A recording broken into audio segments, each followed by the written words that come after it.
Hello, the concept coach 5.0 में आपका स्वागत है। आज हम देखेंगे बॉडी फ्लूइड एंड सर्कुलेशन में ब्लड ग्रुप।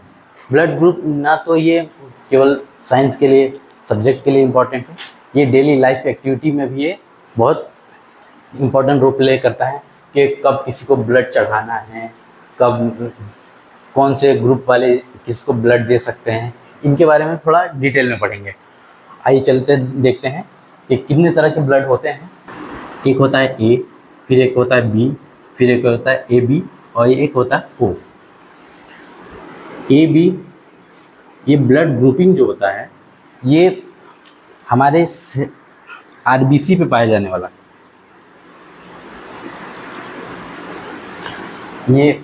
ये हम कैसे पहचानेंगे कि ये है ए बी ओ, ये ब्लड ग्रुप है। तो आरबीसी के अंदर, आरबीसी के ऊपर एक फ्लैग होता है। जैसे घरों के ऊपर नेम प्लेट होता है कि ये इनका घर है, इसी तरह आरबीसी पे एक प्रोटीनस फ्लैग होता है जो होता है एंटीजन। ये एंटीजन ही डिसाइड करता है, एंटीजन ही होता है जो बताता है कि ए है या बी है या ए बी है या ओ है। तो अभी इसमें बताएंगे कि एंटीजन कौन कौन से एंटीजन अगर उसमें प्रेजेंट होंगे तो क्या बनेगा। ए बनने के लिए हमको एंटीजन जैसे एक माता से आएगा और एक पिता से आएगा। दो जीन आते हैं जब भी मियोसिस होता है और जब फीटस का फॉर्मेशन होता है, तो उस टाइम पे इससे एक माता से क्रोमोसोम आता है, एक पिता से आता है। तो पहले ए के लिए आपको या आई ले सकते हैं, आई मतलब जीरो वाला जो है, और आई ए, और ए हो गया। हाँ, ये दो कंडीशन है, जिस दो कंडीशन में ये ए बनेगा। ये मदर से आएगा, ये फादर से आएगा, ये मदर से आएगा, ये फादर से आएगा। अगर ये होता है तो अगले जनरेशन में ये मिलेगी। अब बी के लिए क्या होगा, आई ओ और आई बी हो सकता है, तो ये बी ही बनेगा। आई बी और आई बी बना तो ये बनेगा। अब ए बी के केस में हमको ये कंपलसरी चाहिए कि माता से ए मिले और पिता से बी मिले, या उल्टा भी हो सकता है।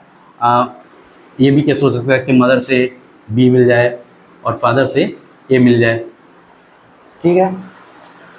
लेकिन अब जो ओ वाला केस है, ओ मतलब कि एंटीजन इसमें नहीं होगा। ओ मतलब ये ओ का मतलब है, जो ओ ब्लड ग्रुप होता है, ओ का मतलब है कि वो जीरो, उसमें कोई भी एंटीजन नहीं पाया जाता है। तो आई ओ मदर से और ये फादर से, ये जब आएगा तब जाके बनेगा ओ।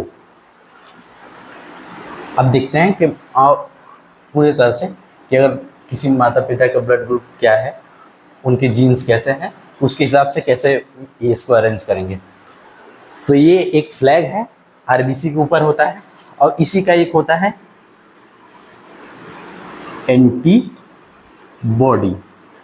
तो अगर किसी में एंटीबॉडी एंटीजन ए है तो इसी के अंदर एंटीबॉडी बी होगा। ये हम आगे जाके समझेंगे। कोई पेरेंट्स है, उसके जीन में 46 क्रोमोसोम होते हैं। इसी तरह से यहाँ पे हम दो सेट लेते हैं जी, इसमें जैसे ए ओ आ गया और ए आ गया, आई ओ ए, और इसमें आई बी और आई ओ। अगर इसमें देखेंगे, इसके साथ जब ऐसे बनाएंगे, ये जेनेटिक्स का पार्ट है। यह मैं आपको सिंपल तरीके से समझा रहा हूँ कि ये कैसे डिसाइड होता है कि अगले बच्चे में कि ओ ब्लड ग्रुप होगा, ए होगा। इसमें तब लगभग सारे केस होंगे, आपको दिखाते हैं हम। तो ये आगे गया, तो यहाँ आई आएगा, आई ओ आई बी, और इसमें देखेंगे तो ये आई आ गया, इससे जोड़ेंगे तो आई ओ आ गया।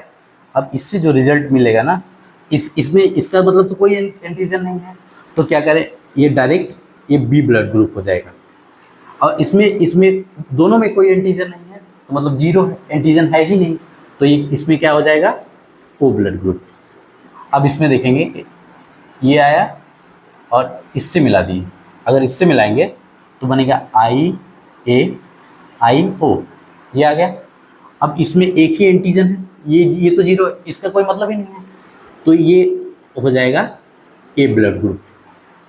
अब एक ए वाला लेंगे ए के साथ बी, ए के साथ अगर बी लेंगे तो यहाँ IA IB, इसमें दोनों एंटीजन है तो ये आ जाएंगे AB। एक ही फ्लो चार्ट में आपको समझा दिया कि बी ब्लड ग्रुप कब बनेगा, O कब बनेगा, A कब बनेगा और AB कब बनेगा। ये 4 तरह के मेजर ब्लड ग्रुप होते हैं। इसमें प्लस माइनस का भी होता है, तो आगे देखेंगे, उसको RH ब्लड ग्रुप बोलते हैं। हाँ, हम इसमें टेबल में देखेंगे कि किस तरह से इसका डिस्ट्रीब्यूशन होता है, कि कौन किसको ब्लड दे सकता है, कौन किसको नहीं दे सकता है। यहाँ पे एक और फ्लो चार्ट बनाते हैं जिससे क्लियरली समझ में आ जाएगा वहाँ क्या भरना है। यहाँ पहले एक्टिविटी करेंगे, देखेंगे यहाँ पे कैसे बनते हैं, उसके बाद वहाँ पे फ्लो चार्ट में उसमें टेबल में भर देंगे हम लोग। तो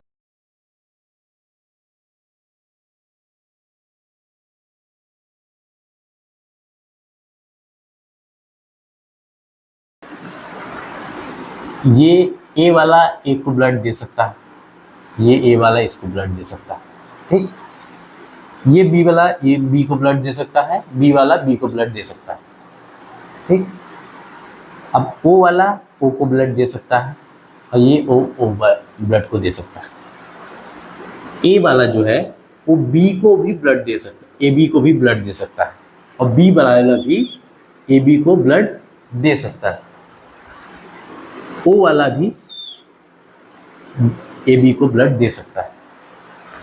तो यहाँ पे आपको क्लियरली दिख रहा होगा कि ये जो है ना, सबसे लगभग जितने भी ब्लड ग्रुप हैं BAO, सबसे ये ब्लड ले पा रहा है। अगर ये ले पा रहा है तो इसको बोलते हैं यूनिवर्सल रेसिपिएंट।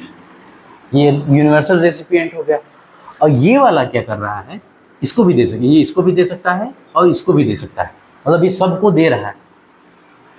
ओ में इतनी क्षमता होती है कि सबको दे सके, क्योंकि इसमें आप बताएंगे कि इसमें क्या फ़र्क पड़ता है। अगर ये सबको दे कैसे दे पा रहा है, ये सबको सबसे ले पा रहा है, लेकिन ये किसी को दे नहीं सकता है, ये आपस में ही बस कर सकते हैं, आपस में ही एक्सचेंज कर सकते हैं ब्लड। तो बताएंगे कि ये एक्चुअल जो होता है इसमें का ओ नेगेटिव यूनिवर्सल डोनर होता है,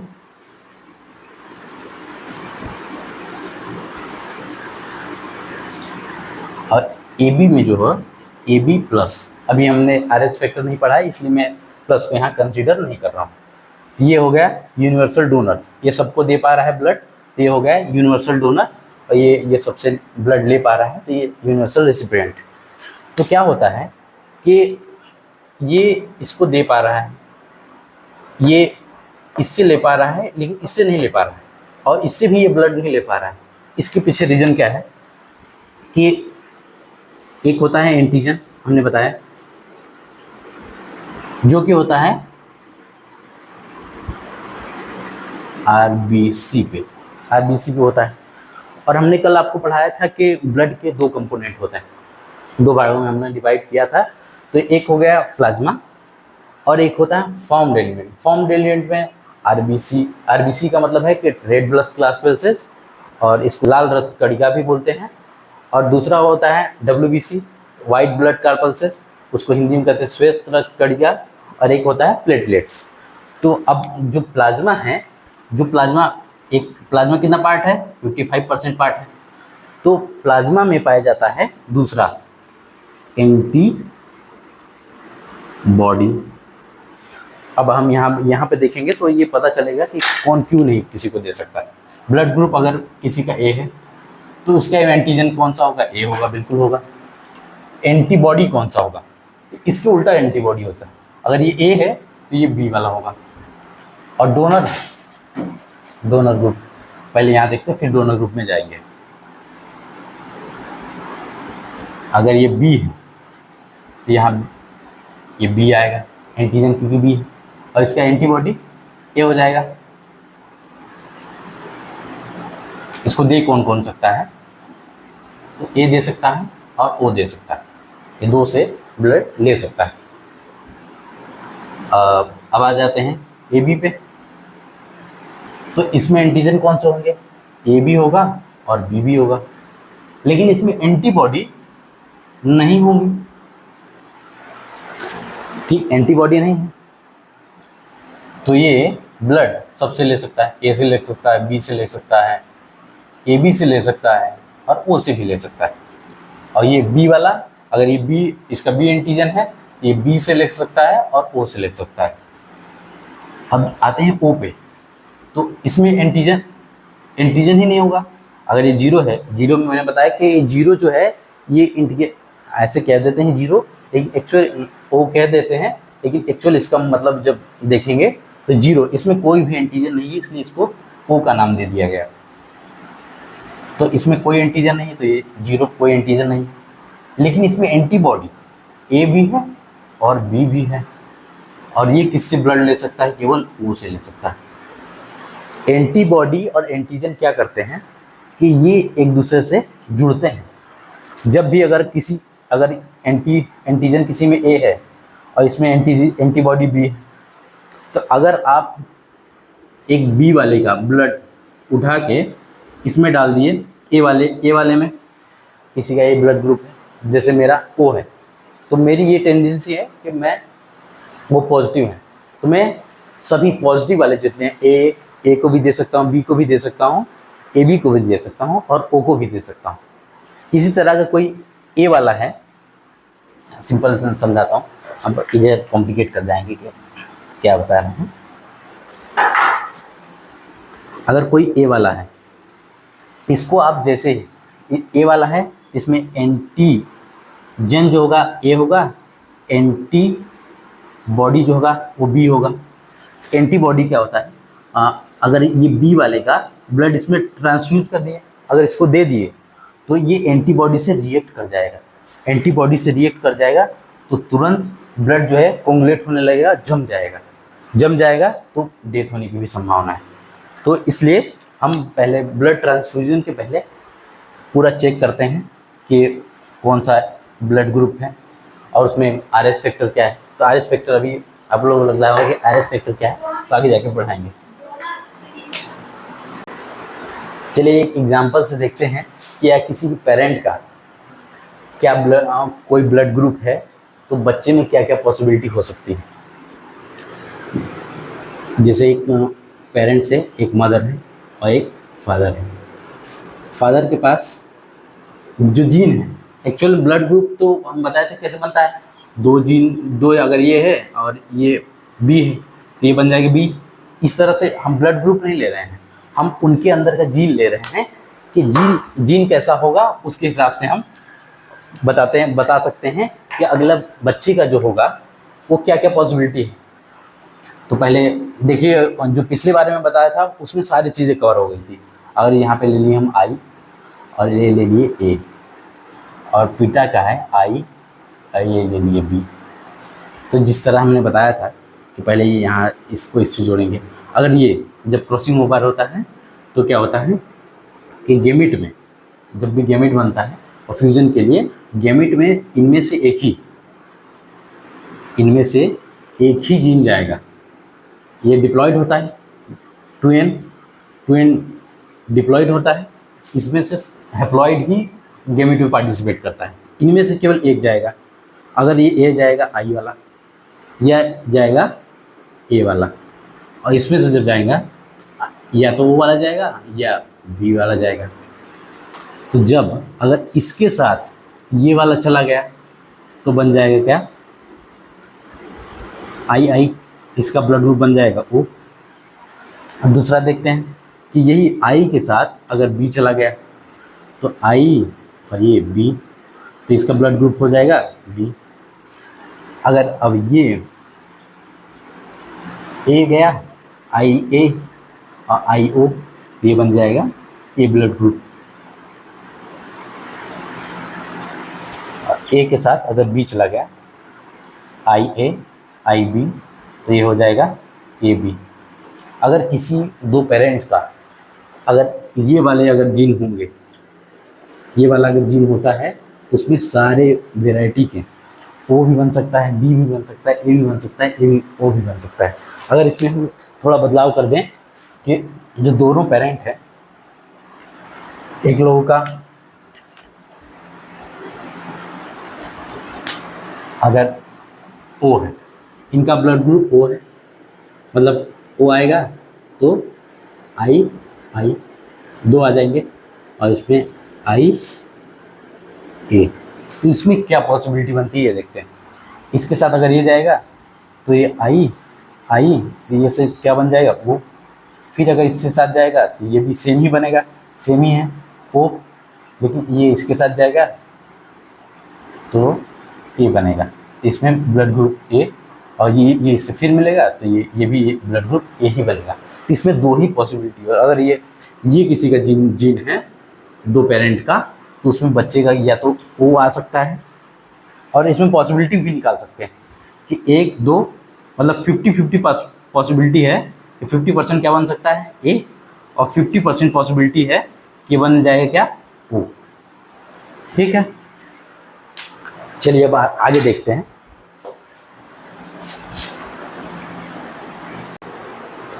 चलिए अब देखते हैं, अब आता है RH blood group. RH blood group को रेसस मंकी, एक रेसस मंकी की प्रजाति है, मकाका बोलते हैं उसको। रेसस मंकी में पहली बार कार्ल लैंडस्टीनर और अलेक्जेंडर विनर ने 1940 में देखा था मंकी के अंदर, और फिर इसको ऑब्जर्व किया गया तो ये 80% जो ह्यूमन है इसमें भी ये पाया जाता है RH ब्लड ग्रुप। जैसे इसमें एंटीजन जिस तरह का था ना, ये एंटीजन है, एक और तरह का भी ये आरबीसी पे ही एंटीजन होता है। तो इसी के अगर ब्लड ग्रुप भी होता है, जैसे एंटीजन के हिसाब से ब्लड ग्रुप होता है, तो ये भी जब RH ब्लड ग्रुप को भी इसमें इंक्लूड करते हैं। ये ABO ब्लड ग्रुप सिस्टम है, ABO ब्लड ग्रुप सिस्टम है, और ये RH ब्लड ग्रुप सिस्टम है। इनको दोनों को मिला के जब फाइनल देखते हैं कि जब ट्रांसफ्यूजन के पहले जब चेक करते हैं तो दोनों को मिला के चेक करते हैं। तो RH ब्लड ग्रुप कैसे पता चलेगा किसी में, जैसे इसमें एंटीजन ए था तो ए बोल दिए, बी था तो बी बोल दिए। इसी में जैसे ये 0 है तो तक अगर ये RH जो है किसी में होता है 80% में होता है और 80% में नहीं होता है। अगर जिसमें होता है RH ब्लड ग्रुप होगा, एंटीजन होगा, वो पॉजिटिव RH हो जाएगा, और जिसके में नहीं होगा वो हो जाएगा -RH।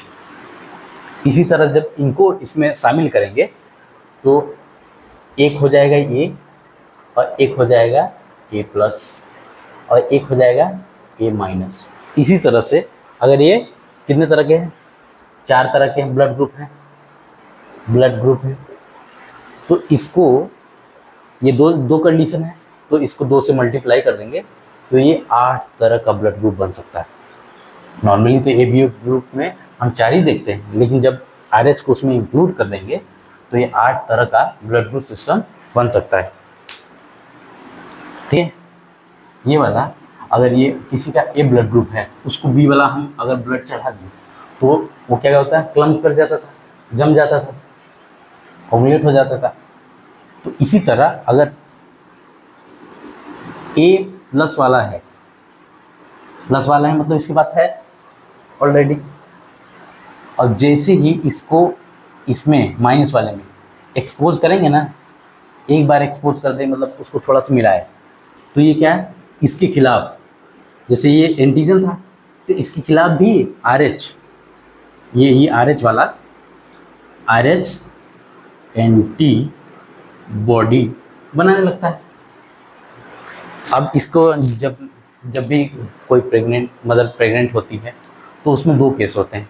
एक गंभीर बीमारी भी हो सकती है, एक ऐसा कंडीशन है, बीमारी तो नहीं कहेंगे, कंडीशन है कि उस कंडीशन में आती है अगर मदर, तो बच्चे को हानि पहुंचने की संभावना होती है। अगर मदर का और ये फीटस है। फीटस मतलब बच्चा, छोटा छोटा जो पेट में बच्चा रहता है उसको फीटस कहता है। तो फीटस हो गया और ये मदर हो गया। फीटस अगर प्लस वाला है, मतलब RH प्लस वाला, मदर अगर माइनस वाली, जब पहली बार ये प्रेग्नेंट होगी लेडी, प्रेग्नेंट लेडी है, तो फीटस यहाँ होगा, यहाँ से जुड़ा हुआ फीटस होगा। तब तो जब ये फीटस किससे जुड़ा होता है?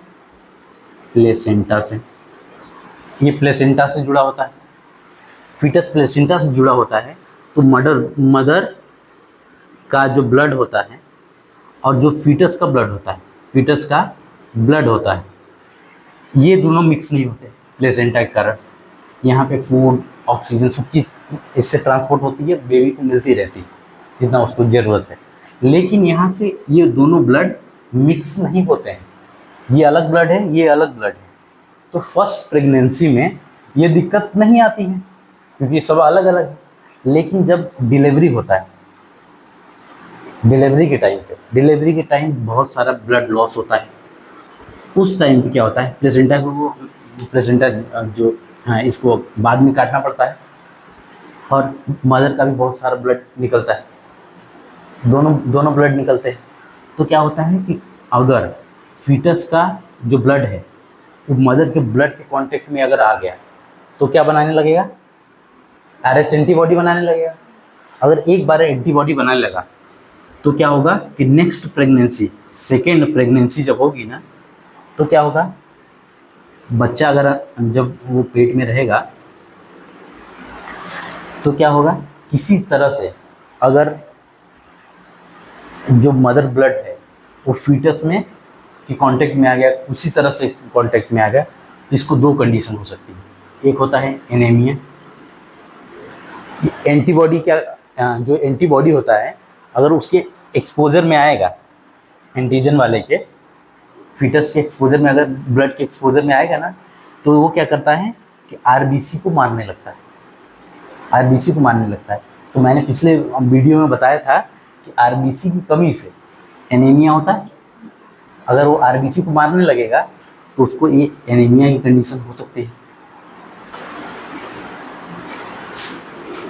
और दूसरा, ये फीटस जो होता है ना,